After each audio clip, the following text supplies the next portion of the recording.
Assalamualaikum warahmatullahi wabarakatuh. Terima kasih atas kesempatan yang telah diberikan kepada saya. Perkenalkan, nama saya Aziza Kamal dengan NIM 200906502020. Saya dari kelas B. Kali ini saya akan mempresentasikan hasil pembelajaran ekonomi pembangunan dari pertemuan sebelumnya mengenai materi pertama adalah kebijakan fiskal dan kebijakan moneter. Nah, kebijakan fiskal itu adalah kebijakan yang berasal dari pemerintah yang mempengaruhi perekonomian melalui perubahan pengeluaran dan penerimaan pemerintah. Tujuan dari kebijakan fiskal ini adalah untuk menentukan arah, tujuan, sasaran, dan prioritas pembangunan nasional serta pertumbuhan perekonomian bangsa. Yang kedua, kebijakan moneter. Kebijakan moneter adalah keputusan yang diambil oleh pemerintah dalam rangka menunjang aktivitas ekonomi melalui berbagai hal yang berkaitan dengan penetapan jumlah peredaran uang di masyarakat. Tujuan dari kebijakan moneter ini adalah menjaga kestabilan uang suatu negara, karena persediaan uang negara mempengaruhi berbagai aktivitas ekonomi seperti inflasi, suku bunga, bank, dan sebagainya. Materi selanjutnya yaitu paradigma ekonomi. Nah, perkembangan ekonomi adalah peningkatan dalam kemampuan dari suatu perekonomian yang memproduksi barang dan jasa. Negara maju adalah negara yang berhasil mencapai target pembangunannya. Sementara itu, negara berkembang adalah negara yang tingkat kesejahteraan penduduknya masih dalam taraf menengah atau sedang berkembang. Adapun hambatan pembangunan ekonomi adalah yang pertama, rendahnya tingkat pendidikan sehingga produktivitas hasilnya pun rendah. Yang kedua adalah kurangnya modal akibat rendahnya tabungan masyarakat. Materi selanjutnya adalah populasi. Nah, populasi adalah generalisasi yang terdiri atas objek atau subjek yang mempunyai kualitas dan karakteristik tertentu. Populasi berkaitan dengan demografis. Bagaimana demografis itu untuk saat ini, juga demografis di masa akan yang datang. Penyebab populasi biasanya dipengaruhi oleh kelahiran, dan imigrasi populasi dipengaruhi oleh kebiasaan sosial. Dampak kepadatan populasi adalah 1. Tersedianya pangan. Yang kedua, lahan tempat tinggal. 3. Tersedianya air bersih. 4. Pendidikan. 5. Ketersediaan lapangan kerja. Cara mengukur populasi yaitu 1. Melihat lebih dahulu apakah populasi tersebut baik atau tidak. Yang kedua, life expectation atau harapan hidup, perkiraan jumlah tahun hidup individu pada saat wilayah dari perkumpulan makhluk hidup di titik. Contohnya, keinginan memiliki keturunan yang banyak tetapi menyebabkan pembengkakan populasi. Materi selanjutnya yaitu mengenai definisi kemiskinan, penyebab kemiskinan, dan pedihnya kemiskinan. Salah satu contoh masalah sosial disebabkan oleh faktor ekonomi adalah kemiskinan. Kemiskinan merupakan masalah sosial serius yang dihadapi oleh seluruh pemerintah yang ada di negara, termasuk di Indonesia. Di Indonesia sendiri, untuk menentukan seseorang tersebut apakah termasuk kategori miskin ataupun tidak adalah mengacu pada kriteria yang telah ditetapkan oleh Badan Pusat Statistik atau BPS. Untuk mengukur kemiskinan tersebut, BPS menggunakan konsep kemampuan kebutuhan dasar atau disebut dengan basic needs approach. Dengan pendekatan ini, kemiskinan dipandang sebagai ketidakmampuan dari sisi ekonomi untuk memenuhi kebutuhan dasar seperti makan dan bukan makan yang diukur dari sisi pengeluaran. Pada tahun 2021, Badan Pusat Statistik mengatakan bahwa penduduk miskin di Indonesia mencapai 27,55 juta orang. Angka ini terus meningkat setiap tahunnya. Pada tahun 2020 saja, terdapat kenaikan jumlah penduduk miskin sebanyak 1,13 juta hanya dari bulan Maret hingga bulan September. Definisi kemiskinan. Kemiskinan adalah suatu kondisi ketidakmampuan secara ekonomi untuk memenuhi standar hidup rata-rata masyarakat di suatu daerah. Kondisi ketidakmampuan ini ditandai dengan rendahnya kemampuan pendapatan untuk memenuhi kebutuhan pokok baik berupa pangan, sandang maupun papan.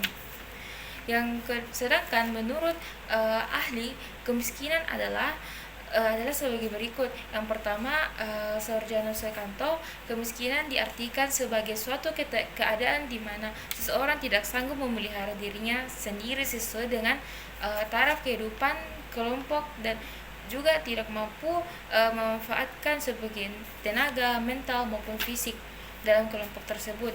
Sedangkan menurut Bappenas, kemiskinan adalah situasi serba kekurangan karena keadaan yang tidak dapat dihindari oleh seseorang dengan kekuatan yang dimilikinya.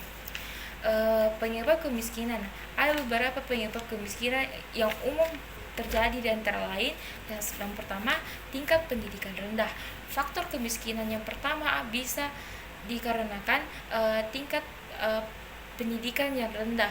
Hal ini sangat berpengaruh terhadap seseorang yang kurang memiliki keterampilan, wawasan, serta pengetahuan yang kurang memadai untuk kehidupannya.